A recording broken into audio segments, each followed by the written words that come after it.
4절입니다. 그죠? 4절 마지막 파트고 16절부터 31절인데 내용적으로는 뭐 특별한 얘기가 없어요. 바울이 이제 마지막 그 로마에서의 2년을 어떻게 보냈다라고 설명하고 있는 부분인데요. 우리가 이제 혹시 지도가 있을까요? 이번 주권 지도 없죠. 그죠? 바울이 이제 이탈리아는 그림 잘 못 그리는데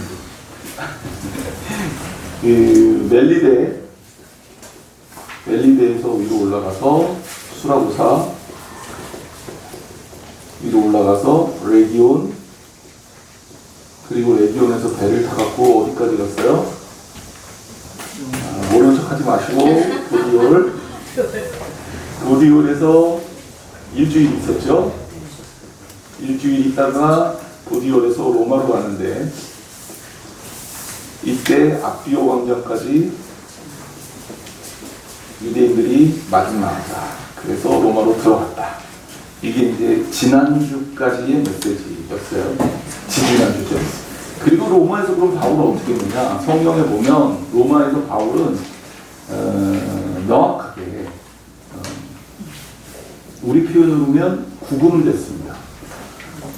그러니까 병사 하나하고 바울을 지키는 병사죠. 군인이겠죠. 병사 한 명하고 바울하고 성경에 의하면 어디 있었냐? 셋방에 있었다. 셋집이죠. 셋집이라는 의미는 이거 세를 누가 냈겠어요? 네? 로마 정부에서 제공해줬어요? 아니죠. 그러니까 바울이 개인적으로 부담한 겁니다. 그럼 바울이 어디서 돈을 구했냐? 그럼 성경에서 보면 이건 좀 사이드 얘기긴 하지만 빌립보 교회에서 바울을 지원한 것으로 보인다. 그때 바울은 에바브로디도 편에 빌립보 교회에서 후원을 받고, 그래서 그걸로 인하여 풍족하게, 바울의 풍족이라는 기준은 좀 다르겠지만 부족함 없이 지낼 수 있었다. 이게 이제 바울의 2년이에요. 2년 동안 새치게. 그리고 2년 후에 바울이 어떻게 됐냐? 2년 후에 바울이 이제 이게 60년에서 61년경으로 보여줍니다. AD. 이거 제가 생각할 때는 여러분들한테 이렇게 그냥 얘기하지만 학자들이 이제 막 밝혀낸 사실 중에서 가장 그 보편적인 얘기를 여러분들에게 얘기하는 거니까 이건 뭐 거의 틀림없는 얘기고, 그리고 2년 후에 바울의 재판이 끝나요. 그리고 풀려납니다. 석방. 바울이 석방되고, 그럼 석방되면 어떻게 했을까? 성경에는 안 나오지만 이제 그 당시의 역사가들 초대 기독교의 저작물들, 성경으로 인용되지 않는 후대 교부들의 역사 기록들, 이런 걸 찾아서 이제 추측을 하는 거예요. 그래서 석방돼서 바울이 그 선교를 열심히 한 것으로 보입니다. 뭐 바울이 갇혀 있을 때도 열심히 선교했는데 풀려나면 선교 더 열심히 했겠죠. 그리고 나서 66년에서 67년경에 이때가 이제 로마 황제가 네로였거든요. 그 네로가 이제 완전히 처음에는 굉장히 똑똑하고 영특한 황제였어요. 근데 중간에 이제 정치적으로 몰리면서 사람이 정신이 나가죠. 그래서 거의 그 로마 역사에서 미친 황제 중에 하나가 네로 아닙니까? 뭐 되게 유명하죠.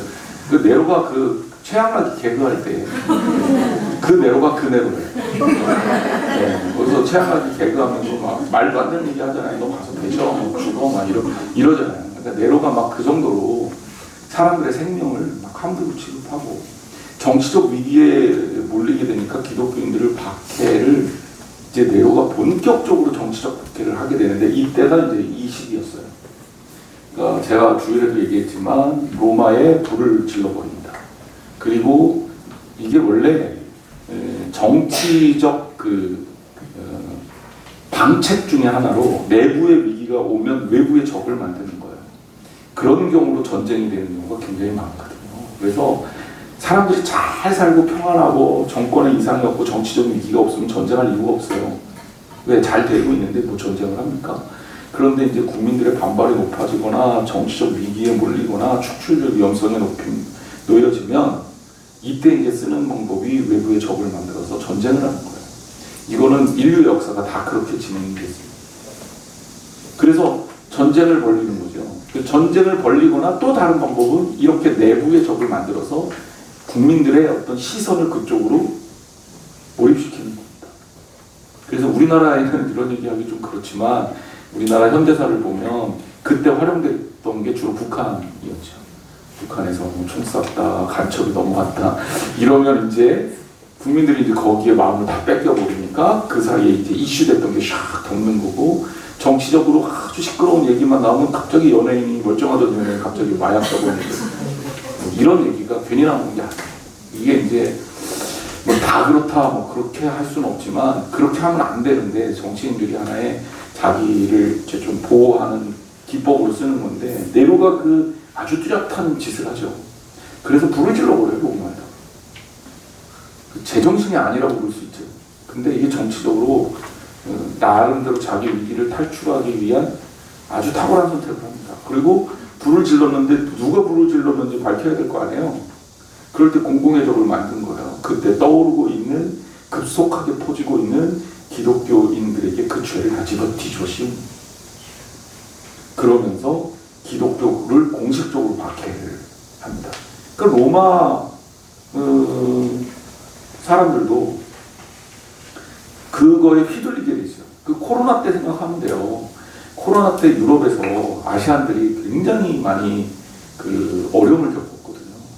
왜냐하면 이 코로나가 중국발이다 그러니까 중국 비슷한 사람만 봐도 막 괴롭히고 모함하고 그랬던 거죠. 그래서 결국 바울이 이때 기독교를 선교했던 대표적인 인물이니까 네로가 잡아들고요. 그리고 AD 66년에서 67년경에 바울이 참수경을 당합니다. 이렇게 이제 이 역사를, 바울의 역사를 정리할 수 있어요. 그러면 본문의 이 16절에서 31절까지 이르는 이 성경 중에서 사도행전의 맨 마지막 파트인데 우리에게 전달하고자 하는 이 성경의 메시지의 핵심은 뭘까? 바울의 이제 이 구금돼 있었던 상황을 설명을 하죠. 구금돼 있을 때 바울이 했던 거는, 첫째는 유대인 지도자들을 바울이 불렀어요. 그래서 그들에게 자기 집으로 불러서 설명을 합니다. 유대인 지도자들은 야, 이게 새로운 유대교 분파 비슷한 게 나왔다는데 이게 과연 우리의 율법하고 배치되는 거냐 배치되지 않는 거냐, 이런 논쟁들이 로마까지도 넘어왔겠죠. 그리고 로마에도 이미 교회가 있었으니까 야, 쟤네들 열심히 보이는데 성경을 믿는 것 같기도 한데 그 안에 예수라는 분에 대해서 메시아라고 얘기를 하는데 거기에 대해서 판단을 할 수가 없는 거예요. 그러니까 회당에 있던 로마 종교 지도자들을 바울이 만나고 싶다 그러니까 왔겠죠. 이들의 바울의 이야기를 듣습니다. 바울은 그들에게 두 가지 의도에서 얘기를 해요. 첫 번째는 내가 여태까지 왜 이 자리까지 재판을 받으러 왔냐, 나는 죄가 없고 예수 그리스도를 전한 것밖에 없다라는 그 내가 죄인, 이게 그 이결수 피의자의 신분으로 여기 로마까지 온 이유에 대해서 설명을 하고요. 그러고 내가 너희들에게 예수 그리스도에 대해서 설명을 하고 싶어서 바울이 율법적인 이야기를 꺼내면서 구약 성경의 이야기로 유대인들에게 예수 그리스도를 전합니다. 근데 이 모임이 지속적으로 반복적으로 이루어졌고 유대인들이 관심이 생기니까 이 바울에게 계속 왔다 갔다 하면서 들리게 되고, 복음이라는 게 그렇잖아요. 처음에는 누구만 왔다가 뭐 같이 갈래? 그러고 또 오기도 하고 이러면서 바울을 찾아오는 횟수가 정기적으로 계속 있었고, 사도행전에 의하면 바울은 아침부터 저녁까지 그들을 대상으로 해서 강론을 했습니다. 그러니까 이 강론이라는 것 자체가 바울이 얼마나 열심히 복음에 대해서 열정적이었는지를 보여주는 거죠. 그러니까 우리가 그 상황 같으면 여러분 어떻게 했을 것 같아요? 저 같으면 조금 쉬고 싶지 않았을까라는 생각을 해요. 얼마나 많은 고생을 했습니까? 그러면 좀 쉬고 싶었을 텐데 바울은 쉴 만한 여유가 없었던 거죠. 그 이유는 뭐냐면, 오늘도 우리가 그렇게 살아야 되겠지만 바울의 신앙이 일정 부분 굉장히 종말론적이었다. 종말론적 신앙이라는 얘기는 뭐냐면, 오늘 예수 그리스도께서 내게 오셨을 때 내가 그리스도를 맞이할 준비가 지금 되어 있느냐, 이게 종말론, 기독교적 종말론은 언제 몇 년이 지난 후에 예수님이 오실 거니까 그때에 맞춰서 뭘 준비하자, 이게 기독교적 종말론이 아닙니다. 기독교적 종말론은 지금 우리가 사는 이 순간에 예수님과 죽음을 넘어서 하나님 나라를 꿈꾸면서 내 삶이 지금 이 순간에 끝이 난다면 하나님 앞에 내가 무엇을 드릴 수 있을까를 생각하면서 하는 거예요. 이게 종말론적 신앙이에요. 근데 종말론적 신앙에서는 여유라는 건 없죠. 늘 급한 거예요. 그러니까 예수님이 뭐라 그래요? 때가 임박하고 가까이 왔다 라는 얘기를 하는 거죠. 그러니까 그때, 지금 곧 올 그때를 준비하면서 하는 거예요. 그런데 그렇다고 해서 뭐 난리치며 살라는 얘기가 아니라 그것이 우리의 삶의 일상으로서 주님과 관계된 그런 삶을 사는 거예요. 그래서 우리가 그렇게 살려면 어떻게 살아야 될까? 한번 진지하게 고민해 보세요. 바울은 그 삶의 핵심적인 부분으로 뭘 한 거예요? 선교를 한 거예요. 이게 기독교인의 삶의 목표이자 삶을 방해한다. 사도행전은 이제 결국 그렇게 끝내는 겁니다. 근데 유대인들이 이 바울의 이야기를 듣고 믿었다 안 믿었다? 믿는 사람도 있었다. 바울의 마음이 답답합니다. 이 두 가지 의미를 볼 수 있어요. 바울이 얼마나 유대인들을 사랑했는지 볼 수 있어요. 사랑하는 사람이 예수 그리스도를 몰라 답답하죠. 힘들죠. 그러니까 바울이 이제 구약 성경을 인용해서 이들의 이 믿음이 정말 여기까지밖에 안 되는구나라는 것을 한탄하고, 거기에 쓰여진 본문은 이사야서 본문입니다. 그리고 나서 바울이 이 복음이 이제 이방인으로 갈 거다라는 이야기를 하게 됩니다. 이거는 그냥 자연스러운 일이에요. 하나님의 구원 계획은 유대인을 통해서 이방인에게 다 있어요. 구약 성경에도 이미 나와 있는 거예요. 근데 유대인들이 보고 싶지가 않으니까 안 보는 거예요. 그러니까 요나서 봐도 요나서에 나타난 하나님의 선교는 이방인들에게 향해 있죠. 분명하죠. 곳곳에 드러나 있습니다. 그러니까 신앙을 이기적으로만 받아들이려고 하면 안 돼요. 자, 그런 상태에서 바울이 결국은 그런 이야기를 하면서 결국 그 마지막 장면이 끝이 나고, 결국 바울이 마지막 성경 말씀을 전합니다. 자, 그리고 나서 바울이 했던 일들에 대해서 요약하고 있죠. 그 요약이 뭐예요? 32절의 말씀 보세요. 31절. 그래서 이 말씀이 사실 사도행전의 결론이에요. 이거는 이 사도행전의 오래된 베드로 이야기도 나오고 일곱 집사 얘기도 나오고 또 빌립의 이야기도 나오고 이렇게 나오면서 시작하다가 어느 시점부터인가 바울의 이야기가 주가 돼서 이렇게 쫙 흐르고 있지만 결국 사도행전의 그 결론은 선교라고 할 수 있고, 이거는 그냥 사도행전만의 결론이 아니라 우리 삶의 결론이 되어야 하고요. 이 사도행전의 선교라는 것은 그럼 뭐냐라고 했을 때 선교의 핵심은 하나님 나라 주 예수 그리스도예요. 그리고 이것들을 전함에 있어서 두 가지의 표현을 쓰고 있죠. 담대하고 거침없이. 근데 이 두 단어가 사실 의미가 비슷해요. 담대하며 거침없이 하나님 나라와 주 예수 그리스도에 관한 모든 것을 전파하라. 이게 사도행전의 내용입니다. 그럼 사도행전을 배우고 바울의 이야기와 초대교회 사도들의 이야기를 듣고 그리고 또 그렇게 살아야 하는 우리 성도들은 어떻게 오늘을 살아야 될까? 여러분은 어떻게 살아야 됩니까? 바로 이게 답이에요.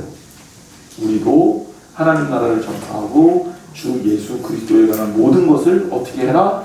담대하고 거침없이. 이렇게 증거해야 됩니다. 거침없이라는 단어가 쓰인 이유가 뭘까요? 저는 이 말씀을 좀 생각해 보면서 거칠 것이 있었으면 거침없이라는 표현을 썼을까요? 거칠 것이 없었으면 거침없이라는 표현이 안 썼을 거예요. 우리가 사도행전을 통해서 얼마나 많은 거치는 것이 있었습니까? 복음 앞에. 하지만 바울은 그걸 극복했다는 얘기고요. 오늘 우리도 마찬가지예요. 오늘날 우리가 살아가는 이 땅에서 얼마나 많은 것들이 우리 앞에 놓여진 장애물들이 있습니까? 하지만 복음을 들고 그 장애물들을 넘는 것이야말로 성도의 아름다운 삶의 자세다. 성경이 그렇게 우리에게 말하고 있는 겁니다. 우리 속자님들과 부속자님들은 저희 교회의 일종의 기둥 같은 거예요. 여러분들이 바로 주님을 온전하게 따르게 되면 속회가 강건해지고 교회 조직이 살아날 거예요. 여러분들이 선교의 핵심적인 부분들이에요. 제가 여러분들에게 주일에 그런 얘기했죠. 선교적 교회를 지향한다. 선교적 교회란 교회다움을 말하는 거다. 그런데 선교적 교회가 되려면 선교적 성도가 되어야 된다. 여러분들 마음속에 바울이 남겨준 신앙적 유산을 간직하고 주 안에서 그 말씀을 붙들고 믿음으로 승리하시기를 주님의 이름으로 축복합니다. 기도하겠습니다. 하나님 감사합니다. 오늘 우리에게 주신 하나님 말씀을 듣고 주 안에서 이 말씀을 따라 살기를 소망합니다. 주님께서 주신 능력과 그 사랑을 또 우리가 필요할 때면 언제든지 주님께서 은혜로 부어주시는 줄 믿사오니 우리가 그 능력받아 거침없이 그리고 담대하게 하나님의 나라와 주 예수 그리스도의 모든 것을 전하는 사람이 되게 하여 주옵소서. 함께 하여 주시고 우리 속장님들 지혜가 필요한 지혜 주시고 우리 부속장님들과 함께 이루는 그 속회, 아름다운 속회가 주 안에서 강건하게 세워질 수 있도록 역사하여 주옵소서. 예수님의 이름으로 기도했습니다. 아멘. 수고하셨습니다.